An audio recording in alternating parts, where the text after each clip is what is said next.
बस्तर पंडुम, पंडुम शब्द का शाब्दिक अर्थ कार्निवाल है, उत्सव है। और बस्तर का ये उत्सव है, बस्तर की संस्कृति के लिए वहाँ नृत्य कैसा है, वहाँ गीत कैसे हैं, वहाँ वाद्यंत्र कैसे हैं, वहाँ का पेय कैसा है, वहाँ के भोजन कैसे हैं, वहाँ के खाद्य पदार्थ कैसे हैं, वहाँ के आभूषण कैसे हैं, वहाँ पर परिधान कैसा है, नाटक कैसे होते हैं, इन सारे ही विषयों को लेकर के गांव-गांव से लोगों ने भाग लिया है। भाग लेने के बाद उनके बीच प्रतिस्पर्धा हुई है और जो बस्तर के सर्वश्रेष्ठ होंगे वो इस बार 3 दिनों का बड़ा कार्यक्रम है। उस बस्तर पंडुम के समापन के अवसर पर 5 तारीख को माननीय अमित शाह जी उसमें सम्मिलित होंगे। ये कार्यक्रम 3 तारीख से शुरू हो रहा है, 3, 4 और 5 को। 3 तारीख को इसमें कुमार विश्वास जी आ रहे हैं, जो वहाँ पर विशेष रूप से बस्तर के राम इस विषय पर, उनका एक विषय जो चलता है अपने अपने राम, उसके अतिरिक्त ये विषय है बस्तर के राम। राम भगवान का बस्तर में से कैसा नाता रहा है, कैसे लोगों ने अयोध्या से जब वो चले थे तब बस्तर के लोगों ने कैसे उनको साथ समर्थन दिया माता सीता को श्रीलंका से लाने के लिए। ये बस्तर के राम, इसमें बड़ी सुंदर व्याख्या इसकी होने वाली है।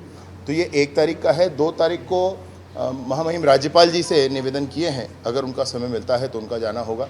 और 3 तारीख को माननीय अमित शाह जी का जाना होगा। तो माननीय अमित शाह जी वहाँ पर बस्तर पंडुम में सम्मिलित होने के बाद बस्तर में जितने जनप्रतिनिधि बने, विशेष रूप से जनपद के अध्यक्ष, पूरे बस्तर के जनपद के अध्यक्ष, पूरे बस्तर के जिला पंचायत के अध्यक्ष और नगरीय निकायों के अध्यक्ष, जितने भी स्थानीय चुनाव हुए उन स्थानीय चुनाव के जनप्रतिनिधियों के साथ उनका भोजन ऐसा रखा गया है। और विशेष रूप से 4 जिलों के 10-10 सरपंच भी लिए गए। बीजापुर, सुकमा, दंतेवाड़ा और नारायणपुर, जो 4 प्रभावित जिले हैं, ऐसे उसके 10-10 सरपंच भी लिए गए हैं जो नए चुनकर अभी आए हैं। उनके साथ भोजन का कार्यक्रम है, चर्चा का कार्यक्रम है। और उसके बाद कमांडर्स के साथ उनकी मीटिंग है। जिन कमांडर्स ने बड़े ऑपरेशंस में अभी भाग लिए हैं, उन कमांडर्स के साथ अमित शाह जी की मीटिंग है, उनसे चर्चा है। और उसके बाद रायपुर आकर के, रायपुर में एक प्रशासनिक बैठक है, अर्थात जिसमें बहुत से आर्म्ड फोर्सेस के प्रमुख उसमें होंगे, इंटेलिजेंस के बहुत से प्रमुख होंगे। उसमें एक बैठक रायपुर में है। रायपुर की बैठक के बाद उनका प्रस्थान होगा। ये माननीय अमित शाह जी का प्रोग्राम है। बस्तर पंडुम के लिए मैं अवश्य आपसे कहूँगा कि आप लोग जब वहाँ, अगर जो भी आप में से जाना चाहें, आप ज़रूर सूचना करें और अवश्य पहुँचें, आपकी टीम पहुँचे, आपके चैनल की टीम पहुँचे, क्योंकि बहुत सुंदर कार्यक्रम आज तक कभी नहीं हुआ। जैसे बस्तर ओलंपिक कभी नहीं हुआ था, पहली बार हुआ, माननीय नरेंद्र मोदी जी ने मन की बात में उस विषय को रखा, वैसा ही बस्तर पंडुम है। बस्तर के सांस्कृतिक विषय को लेकर के, सिर्फ उसको ही लेकर के इतना बड़ा कार्यक्रम नहीं हुआ है। इसमें जितने अमित शाह जी के साथ भोजन में जितने वहाँ के पद्मश्री और दूसरे अवार्ड से अवार्डी हैं, वो भी साथ में रहेंगे। तो इन बड़े अभियानों के उपरांत माननीय अमित शाह जी के इस कार्यक्रम की सूचना मैं आपको देना चाहता था। साथ ही साथ बस्तर पंडुम के लिए पहला दिन, दूसरा दिन और तीसरा दिन, तीनों ही दिन बहुत ही महत्वपूर्ण है। यह भी एक विषय है जो आपके सामने मैं रखना चाहता था। और अंतिम और सर्वाधिक महत्वपूर्ण जो विषय है वो यही है कि बस्तर को लाल आतंक से मुक्त होना ही चाहिए। निर्धारित समय भी हुआ है।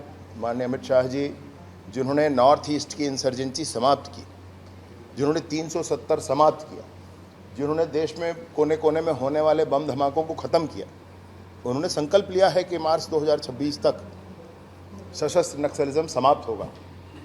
तो ये बहुत बड़ी रणनीतिक आधार पर, बहुत से तार्किक आधार पर, बहुत से विषयों को ध्यान में रख करके ये निर्णय लिया गया है।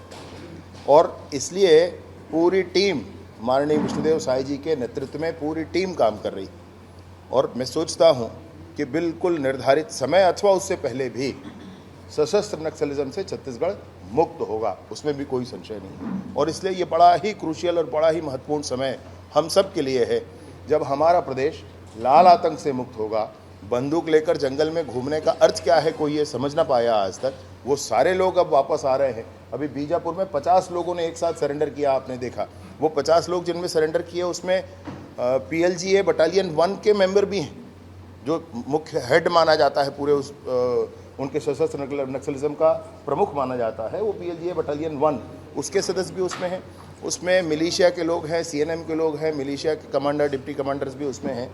और इस तरीके से वो जो लोग नीचे उनका साथ देते हैं वो सारे लोग अब सरेंडर कर रहे हैं। और इसमें अन्य योजना एलबत पंचायत के माध्यम से भी हम लोगों ने लाई है, और वो ये है कि जो पंचायत स्वयं आगे बढ़ कर के अपने पंचायत में जितने भी लोग चिन्हांकित हैं, माओवाद में हैं, अगर वो समर्पण करवाते हैं पंचायत वाले और पंचायत में एक प्रस्ताव करते हैं कि हमारा पंचायत माओवाद मुक्त हुआ, तो 1 करोड़ का काम निर्माण कार्य तुरंत ही पंचायत को स्वीकृत किए जाएंगे और वहाँ पर मोबाइल का टावर लाया जाएगा, वहाँ पर विद्युत की व्यवस्था की जाएगी, तुरंत ही की जाएगी।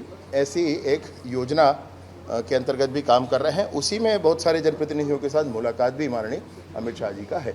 मैं आपसे निवेदन पूर्वक कहना चाहता हूँ कि पुलिस के इस अभियान को, सरकार के इस अभियान को, जिसमें सरकार एक गोली नहीं चलाना चाहती, न केंद्र की सरकार ना ही राज्य की सरकार का बिल्कुल ये स्पष्टता मानना है कि लोग मुख्यधारा में जुड़ें, मुख्यधारा में आकर काम करें, और उसके लिए बहुत अच्छी सरेंडर पॉलिसी, आज तक की सबसे अच्छी सरेंडर पॉलिसी मैं आपसे कहना चाहता हूँ, पूरे देश की सबसे अच्छी सरेंडर पॉलिसी ये छत्तीसगढ़ में है, क्योंकि पूरे देश में सर्वाधिक प्रभावित भी हम ही हैं। और इसलिए इस सरेंडर पॉलिसी के आधार पर बहुत से लोग वापस भी आ रहे हैं, अन्य को भी आना चाहिए। ये आपके माध्यम से अगर कोने कोने तक समाचार पहुँचे तो ये बहुत अच्छा होगा। इन सभी बातों के साथ आने वाले 3 दिनों में बस्तर पंडुम में आप समय दें, उस पर ध्यान दें, उसको जनता तक ले जाएं। ये बस्तर के वैभव का विषय है, बस्तर के गौरव का विषय है, बस्तर के स्वाभिमान का विषय है। बहुत बहुत धन्यवाद।